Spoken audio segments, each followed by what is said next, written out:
নমস্কার বন্ধুরা, আজকে আবারও হাজির হয়েছি আবার একটা নতুন খুব টেস্টি একটা রেসিপি নিয়ে। ছোট বড় সকলেই খুব প্রিয় একটা রেসিপি। আমরা যখনই কোথাও বেড়াতে যাই বা ঘুরতে যাই, এই রেসিপিটা কিন্তু আমরা একবার ট্রাই করি।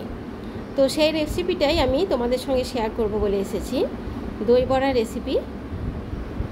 চলো দেখে নিই আমি কিভাবে বানাই। প্রথমেই বিউলির ডালটা ভিজিয়ে রেখেছি 3-4 ঘন্টার জন্য, এবং আমি এটা পেস্ট করে নেব। আমি এখানে পেস্ট করে নিয়েছি। এবার এর মধ্যে দুটো জিনিস আমি অ্যাড করব, এক হচ্ছে খাবার সোডা এবং 2 লবণ।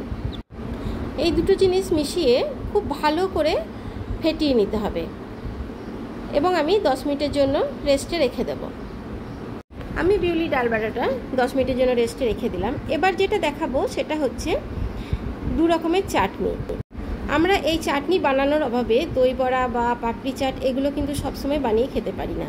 আমি আজকে দেখাবো রেডিমেড পাওয়া যায় সেই প্যাকেট থেকে কিভাবে এই চাটনিটা বানিয়ে স্টোর করা যায়। এই রেডিমেড জিনিসটা আনা থাকলে যখনই আমরা দই বড়া বা পাপড়ি চাট খেতে চাইবো তখনই কিন্তু খুব ইজিলি আমরা বানিয়ে নিতে পারবো।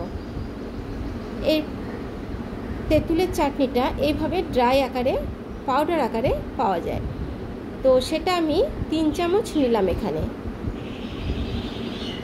এইটা বানানোই আমার দেখানোর উদ্দেশ্য। আজকে তেঁতুলের চাটনি আমি বাড়িতে না বানিয়ে এই প্যাকেট কিভাবে বানাই সেটাই আমি দেখাচ্ছি। এবার আমি 3 চামচের সঙ্গে 4 চামচ জল নেব।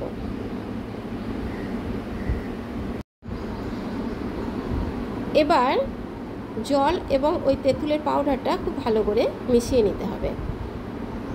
এরকম একটা প্যাকেট যদি বাড়িতে আনা থাকে তাহলে কিন্তু খুব ইজিলি আমরা তেঁতুলের চাটনি বানিয়ে যে কোনো কিছু খেতে পারি। কিন্তু অনেক সময় হয় কি, তেঁতুলের চাটনি বানানোর পরে ফ্রিজে রেখে দিলাম, কিন্তু সেটা নিয়ে আর কি করব এটা ভেবে পাই না, অনেক সময় নষ্ট হয়ে যায়।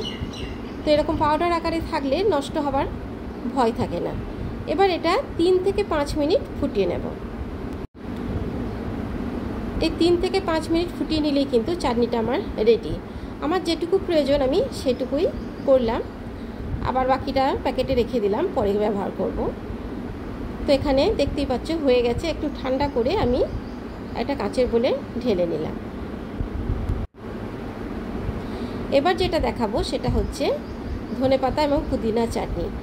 এটাও কিন্তু আমার উদ্দেশ্য যে রেডিমেড আকারে পাওয়া যায়, সেটা কিন্তু ইজিলি আমরা এনে বাড়িতে স্টোর করতে পারি। তার ফলে অনেকটা ধনেপাতা চাটনি তৈরি করে নষ্ট হওয়ার ভয় থাকে না। এটা আমরা যখন খুশি ব্যবহার করতে পারি, এবং খুবই টেস্টি এই চাটনিটা। আমরা বাড়িতে যেটা বানাই তার থেকেও কিন্তু টেস্টি। এটা খুব ঘন আকারে থাকলে কেউ পারলে একটু জল মেট করে পাতলাও করে নিতে পারো। আমি এটা এইভাবেই ব্যবহার করেছি। এবার আমি কিছুটা তেল গরম করে বড়াগুলো ভেজে নেব।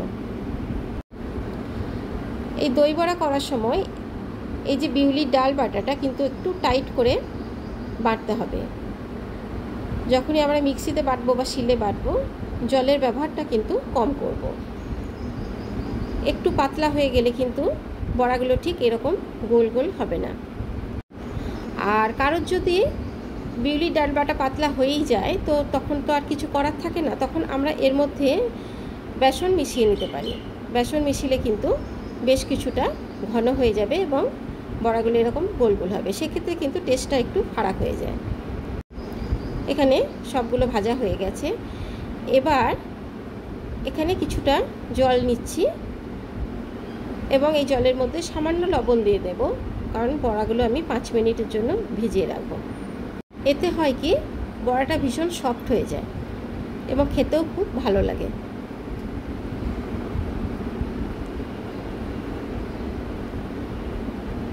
এবার বড়াগুলো দিয়ে দিলাম। এগুলো কিন্তু বেশিক্ষণ ভিজিয়ে রাখলে হবে না, কারণ বড়াগুলো এমনি খুব নরম তুলতুলে হয়েছে, আরও নরম হয়ে যাবে। 5 মিনিটের জন্য এই নুন জলে ডুবিয়ে রেখে তুলে নিতে হবে। এবার আমি দই বড়ার জন্য দইটা তৈরি করব। দইটা তৈরি করতে প্রথমেই দইটা খুব ভালো করে ফেটিয়ে নিতে হবে। এবার এর মধ্যে সামান্য লবণ, আমরা যে লবণটা খাই সেই লবণ এবং সামান্য বিট লবণ এবং টেস্টের জন্য চিনি খুব ভালো করে এবার মিশিয়ে 5-7 মিনিট রেখে দিতে হবে, তাহলে চিনিটা মেল্ট হয়ে যাবে। এবার আমি দই বড়া সুন্দরভাবে প্লেটে সাজিয়ে নেব। এখানে আমি প্লেটে বড়াগুলো দিয়ে দিয়েছি এবং ওপর থেকে দইটা দিয়ে দিলাম।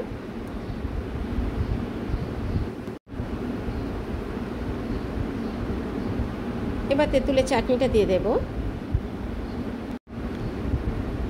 আমি প্রথমে তেঁতুলের চাটনি দিচ্ছি, কেউ আগে ধনেপাতার চাটনিটাও দিতে পারো। আর ডেকোরেশন করাটা তো সম্পূর্ণ নিজের ব্যাপার।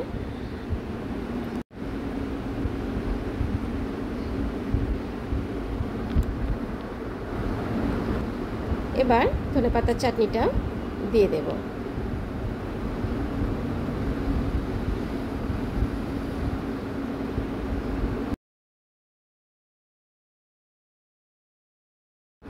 এবার 2 রকমের চাটনি দেওয়ার পরে আমি খুব সামান্য বিট লবণটা দিয়ে দিলাম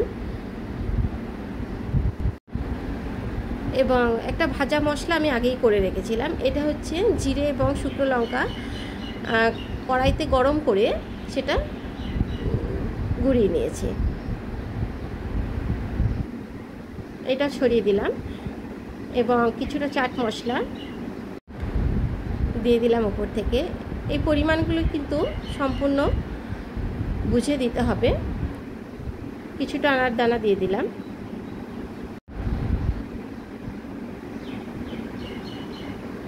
কারণ এই দানাটা দিলে কিন্তু খেতে খুবই ভালো লাগে। খুব সুন্দর করে ছড়িয়ে দেওয়ার পর আমি উপর থেকে কিছুটা সেও ভাজাও দিয়ে দিলাম। এখানে আমার সম্পূর্ণ রেডি দই বড়ার রেসিপি।